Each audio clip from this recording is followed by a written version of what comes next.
Assalamualaikum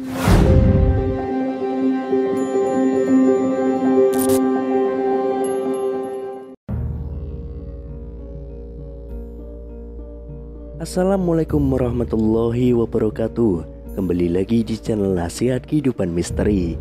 Pada video kali ini saya akan membahas tentang Tanah Jawa, negeri para nabi. Tanah Jawa inilah negeri para nabi yang telah terkubur oleh sejarah, bahkan oleh mereka yang menamakan diri penganut kejawen. Dari hasil riset peneliti muda yang tergabung dalam studi sains Al-Quran, mereka telah menyelenggarakan ekspedisi menjelajah negeri para nabi. Mereka menemukan bahwa situs Nabi Daud dan Nabi Sulaiman ada di Jawa Tengah, sedangkan situs Nabi Nuh ada di Jawa Timur, di mana di daerah ini terdapat kembaran Gunung Ararat di Turki, yaitu tempat berlabuhnya perahu Nabi Nuh. Fosil perahu ini setelah diteliti oleh arkeolog Belanda menyimpulkan bahwa perahu tersebut terbuat dari kayu jati berkapur. Kayu ini hanya ada di Jawa, sedangkan fosil kayu ini umurnya diukur melalui teknik isotop C14. Ternyata Nabi Nuh hidup setelah zaman Nabi Ibrahim dan tempat tinggalnya di tanah Jawa. Fakta ini tentu memerlukan kajian lebih lanjut. Apakah benar fosil perahu tersebut adalah fosil perahu Nabi Nuh? Majalah Times edisi 1 Februari tahun 2010 memuat pernyataan Raphael Greenberg, seorang dosen di Universitas Tel Aviv, yang mengatakan bahwa secara teori harusnya Anda telah mendapatkan sesuatu hanya setelah melakukan penggalian selama 6 minggu. Tapi nyatanya setelah dilakukan penggalian tanpa henti selama 2 tahun, tidak ada hasil apapun yang memuaskan. Times menyebutkan dalam 4 tahun terakhir, berbagai organisasi Yahudi ekstrim sudah mengepung kota Yerusalem untuk melakukan penggalian bawah tanah di sekitar dan di bawah Masjid Al-Aqsa, termasuk organisasi Eliyat yang juga fokus bekerja untuk mendirikan pemukiman imigran Yahudi di Yerusalem. Selain itu, juga lembaga Air David yang fokus melakukan penggalian di Silwan. Menurut Profesor Frank Stalin asal Israel, yang juga ilmuwan sejarah di Universitas Tel Aviv, mereka yang melakukan penggalian bawah tanah di Yerusalem mencampur adukan antara agama dan ilmu pengetahuan. Eliyat meyakini dogma agama bahwa ada peninggalan sejarah Daud di sana, tapi sampai sekarang tidak pernah ditemukan. Selain itu, Profesor Yoni Mazarahi, juga pakar arkeologi Israel, mengatakan Eliyat tidak menemukan apapun dari penggalian, bahkan sekedar pelang tulisan "Selamat datang di Istana Daud" juga tidak ditemukan. Mereka hanya mendasarkan keyakinan pada teks-teks yang dianggap suci oleh mereka sebagai panduan penggalian.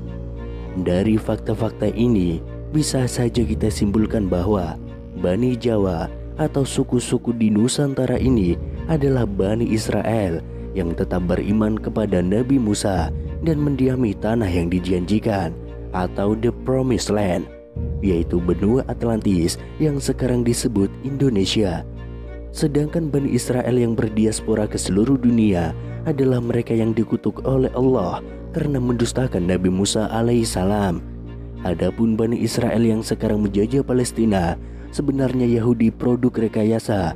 Maksudnya Bani Israel dari suku ke-13, yaitu suku Khazar, hasil perkawinan campur Bani Israel yang berdiaspora dengan penduduk lokal dan saat ini posisinya mayoritas. Klaim atas Yerusalem sebenarnya sebuah kekeliruan yang disengaja. Padahal Yerusalem, Temple of Solomon, dan tabut yang mereka cari selama ribuan tahun berada di tanah Jawa, yaitu di Candi Borobudur dan Negeri Sleman di Yogyakarta. Dalam Al-Quran, tabut mempunyai arti kode rahasia kerajaan yang disimpan oleh Nabi Daud. Saat ini tabut tersebut sedang dibuka rahasianya melalui candi-candi yang dibangun sejak zaman Nabi Sulaiman, khususnya Candi Borobudur. Perlu diingat, sebenarnya kata candi berasal dari kata sandi, artinya kode rahasia. Dengan demikian, rahasia jejak para nabi akan segera terkuak setelah ayat Allah berupa tulisan bergambar yang ada pada candi-candi di negeri Sleman di Yogyakarta dipuzzlekan dengan ayat-ayat Allah dalam Al-Quran.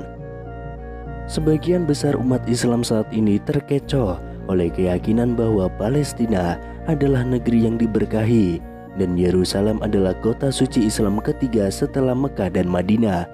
Hal ini karena umat Islam banyak terpengaruh oleh hadis-hadis Israiliyat, khususnya tentang Isra Mi'raj Nabi Muhammad SAW.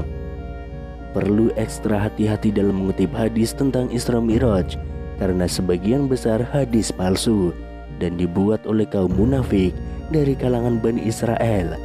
Para ahli hadis menyebutnya sebagai hadis Israiliyat.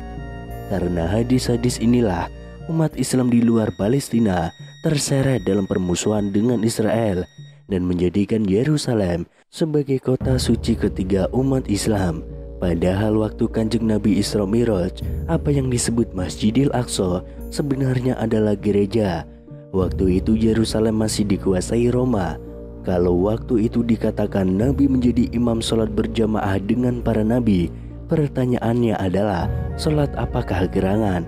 Sementara dalam hadis-hadis Israiliyat tersebut dikatakan Isra Mi'raj dalam rangka menjemput perintah sholat 5 waktu sebagai hasil transaksi antara Nabi dengan Allah dengan Nabi Musa sebagai konsultannya. Pertanyaan berikutnya adalah mengapa harus Nabi Musa yang menjadi rujukan Nabi Muhammad? Inilah cerdasnya Bani Israel yang telah berhasil menusuk jantung akidah umat Islam melalui hadis-hadis palsunya, sehingga umat Islam terpecah belah. Energi terkuras habis karena terseret dalam pusaran konflik Israel-Palestina. Sementara Bani Israel karena ketekunannya telah berhasil menguasai dunia melalui infiltrasi ke segenap lini kehidupan. Saat ini fokus mereka adalah Indonesia, khususnya tanah Jawa. Mengapa Jawa? Dalam Al-Quran dikatakan bahwa ulama-ulama Bani Israel mengenal Al-Quran sebagaimana mereka mengenal anak-anaknya sendiri. Cobalah kita mengambil ibrah dari kemampuan Nabi Daud alaihissalam dalam teknologi peleburan besi dan manajemen pengelolaan gunung yang diwariskan di tanah Jawa. Banyak meninggalkan bangunan-bangunan misteri seperti Candi Borobudur, piramida-piramida Mesir, dan piramida Aztec. Dalam peradaban ini, para pendirinya adalah 3 sosok yang luar biasa, yaitu Nabi Daud alaihissalam, Nabi Sulaiman alaihissalam, dan Ratu Balqis yang masing-masing diberi kelebihan oleh Allah. Sampai saat ini, negeri kita adalah satu-satunya negeri yang paling banyak diwarisi oleh gunung berapi dan deposit besi titanium tidak terbatas yang tersebar di sepanjang pantai selatan Pulau Jawa. Besi titanium ini sejak zaman Nabi Daud sampai sekarang digunakan sebagai bahan baku pembuatan senjata, khususnya keris.